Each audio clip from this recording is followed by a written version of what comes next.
it actually put me into thought that yes, there is something more towards money.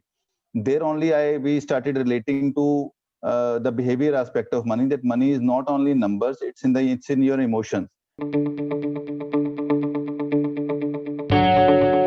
The problem doesn't start from spending too much, but not knowing where all your money is going.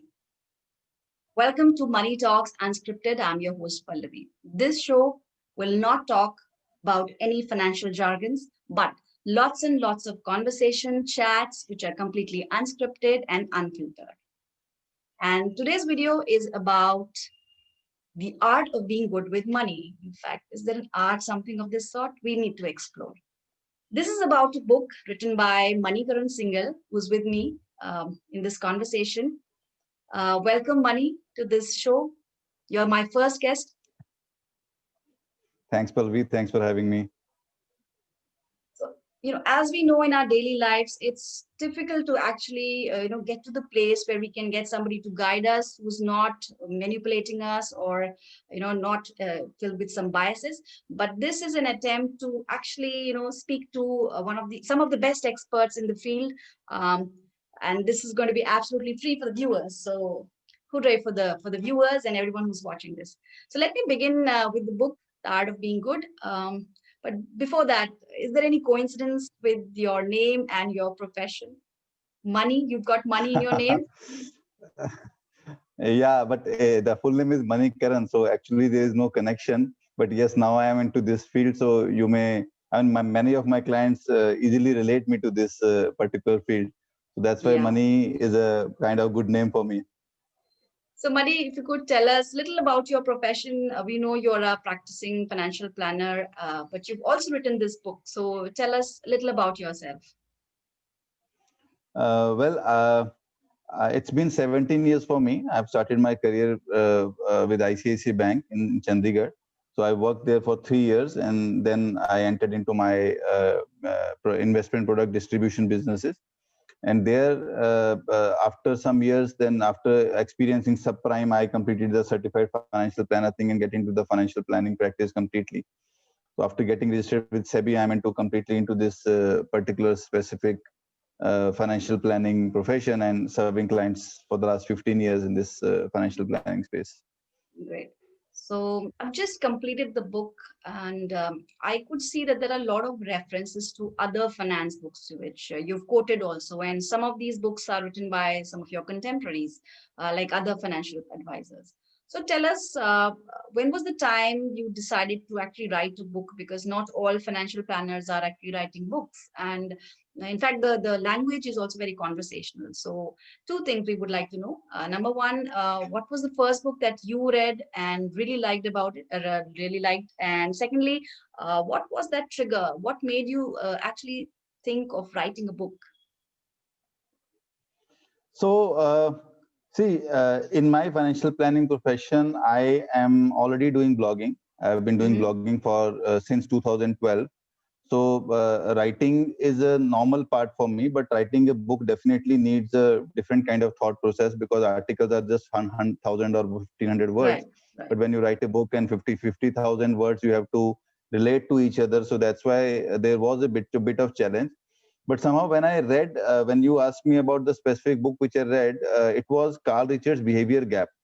So Okay. Behavior Gap was something, the images, the sketches which Carl Richards has designed over there, it actually, put me into thought that yes, there is something more towards money. There only we started relating to the behavior aspect of money, that money is not only numbers, it's in your emotions. We Right, connect our right. money with our emotions. There only we start making mistakes or getting fearful about it or getting excited about it. So when we mix feelings with the money, the emotions takes over, and we start making mistakes on the money front. In fact, So your that book is the point. also definitely. Yeah, please continue. Yeah, so that is the point where I started thinking of writing a book. But yes, as I said, writing a book is not an easy task. So all my friends encourage me. They have also written some books. So they keep on encouraging me. And at the end, yes, the art of money, being good with money is in front of you. So we'll talk more about the art of being good. But first of all, tell us, like, after reading your book, I felt that you're also very fond of traveling and, in fact, movies. You've quoted some of the Hindi films, movie songs, and in dialogues.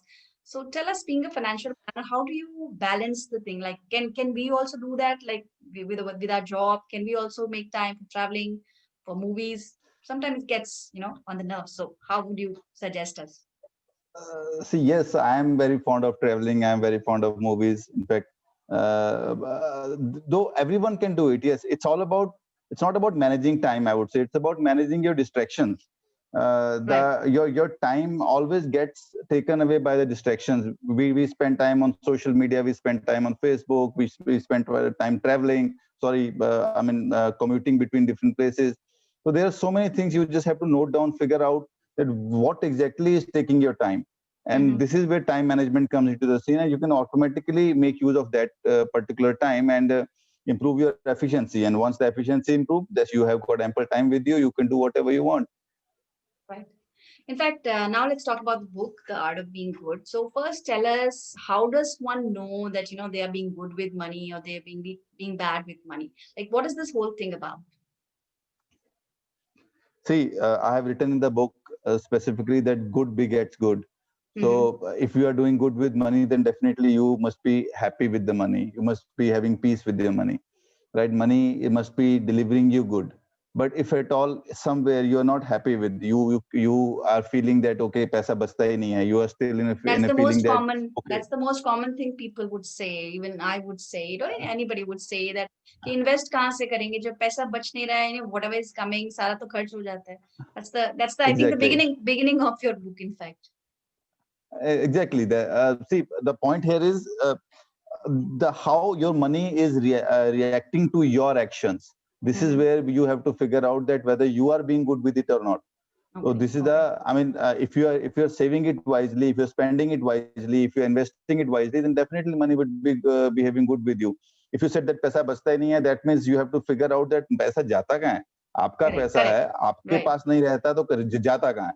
Mm-hmm. So there are so many action points I have mentioned in the book, which one has Mm-hmm. to understand to find out how they can do good with the book, do good with the money. Right. Right. There, I mean, triggers are there in your life. You know, need not to figure out in your investment portfolio statements. It's in your life. Mm-hmm. Okay.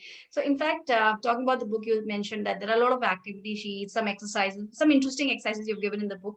But also, one thing I noticed that the direct reference to money, money in your life and what is the importance. This comes almost 100 after 100 pages. So, was that intentional? You wanted to set the context, you wanted the reader to get involved, and then talk about money and these serious things. What was the idea? Uh, that's you guessed it right. Actually, I never want anybody to go serious about money. I just want them Okay. to understand life. So Mm-hmm. that's why you must have seen that I have divided the book into three sections: Right. knowing, learning, and understanding. So learning part is what the money mathematical side of money is all about. But Mm-hmm. you have to understand what money where the problem lies in, knowing where the how you can use the money, knowing the financial freedom part. So there are different aspects which, unless you connect your money and life both, then only you can actually make you bring the good out of it. Otherwise, if you just keep figuring out in the numbers and finding solace in the numbers that whether money is growing or not, then you'll never be good with money. In fact, one thing I noticed that your book is in parts very philosophical, talking about value of life, value of money. So there must be, a lot which you have already mentioned in the book, but those who have not yet read it, tell us something about your personal journey. Like we know that you changed your career after many years. You started with the bank and then you got into this financial planning thing. So little reference, if you could tell us about your personal journey. So as I said, in 2003, I started with ICICI Bank in Chandigarh. In 3 to 6, when I did banking, so there were so many things happening around. Stock market was booming at that point of time, and we were in a banking space, so we have to sell or promote different investment products. So that was the time I got attracted to other investment space and completed this mutual funds or insurance kind of exam. But back of the mind, I was always thinking that telling products is not an advising thing. So there has to be some, I mean, since it is about the hard-earned money of the people, so there must be some proper way to invest in different products. So there only I started finding of what could be the answer to this question. So I found out the certified financial planner course and figure out that financial planning is the thing where one can structure out the life, money life, and if used properly, then definitely the life and money can be balanced equally. So slowly and gradually, I get experience to it when dealing with the clients, when getting into touch with other professionals. So slowly and gradually, I started figuring out that now I can say that financial planning is 20% money and 80% behavior. So it's all about majorly about behavior. It's not about investments. Monetary investments, you can do it. I mean, there are so many different products, similar products available in the market. You can't grow by investing in the same products multiple times. You just know how to be, I mean, how to manage it properly. And it's not only about investments, about your life also. I mean, I have mentioned the book also that there are, which I took from Carl Richards only, that there are four aspects of happy financial life: your time, your health, your energy, and then money. So these four things has to be balanced. If you have money, you don't have time, what's the use of it? If you have money, you don't have health, what's the use of it? If you don't have relations, you happy relations, what's the use of it? So you need to see that what are the things you can focus on and improve upon, rather than focusing your entire attention towards money and seeing it grow. So need to balance it out. Great, great. So one thing I would like to know, I earlier also mentioned that not all financial planners are writing books. So talk about books. Do you think book is a very powerful medium if somebody would read it and think of changing his life? Like there have been self-help books, which and there have been people who got very famous because of such books. They are definitely influencing minds. But somebody who is not much into finance and is always scared of these terminologies, ये SIP क्या है और ये सब चीजें जो हम ads अब television पर भी देख रहे हैं. But from a medium like book, can you actually convey this strong message which you are discussing right now, that the value of money and we have to connect it with life? Because if we are just focusing on money, just the money aspect and not connecting it with life, then there's no use. So, will your book be a powerful medium, or otherwise also there are a lot of finance books? But do you think books can really play a big role in changing that mindset? Books do play a strong role here, Pallavi. But frankly speaking, I always feel that inspiration has to come from inside. I mean, if I Right. was not inspired to write a book, I would not have written it. Right? If even if my friends tried to convince me and I was not convinced, I would not have written the book. If I've started blogging, somebody has inspired me, somebody has convinced me, or I was inspired from inside. That's why I've written the book. Even in financial planning, I always say that only those people who are already financially planned, or they are living a planned life, they only think about the planning part in their money life too. Right. So one has to be inspired, one has to be thoughtful on those concerns, that these are the aspects where they need to learn about, they need to focus on. Then only they'll search and figure out that what kind of books they should read, which author they can relate to, what are the ideas they see in different kind of books. Then only they can implement those thoughts in their life, and then only, I mean, it will be helpful for them. Okay. So lastly, before we let you go, is there any book you would like to recommend to our viewers, a little lighter read, though I would agree that, your book is also quite an interesting read. Somebody who's not into finance may also enjoy it because there are a lot of personal references and the language is also very, very conversational. So any book that you would like to recommend or any small advice that you would like to give to the viewers? See, in the book also, I have specifically written that treat money as one of your relations.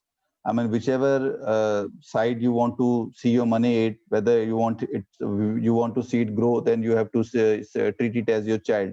You want to protect it, preserve it, and you have to treat it like your parents. The way you treat them, that's why, I mean, then only they will grow. You have to give them, if the growth aspect is there, then you have to show the path to growth. You have to take risks on that front. When the question is of parents, then definitely you have to I mean, take less of risk and then more of preservation of the money.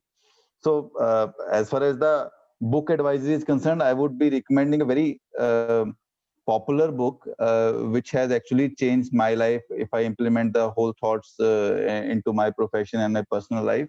It's by the Stephen Covey, the 7 Habits of Effective People. Yeah, in fact, you have quoted it Seven many times. Effective Habits of, yeah, Yeah, you've quoted exactly, that exactly. in your book. Yeah, So, definitely. so I loved the book. I mean, that was the book. Frankly, I have read word to word. Otherwise, I might have skipped some pages of some of the books. But that is the books was so interesting to me and so effectively written and easily implementable in your life.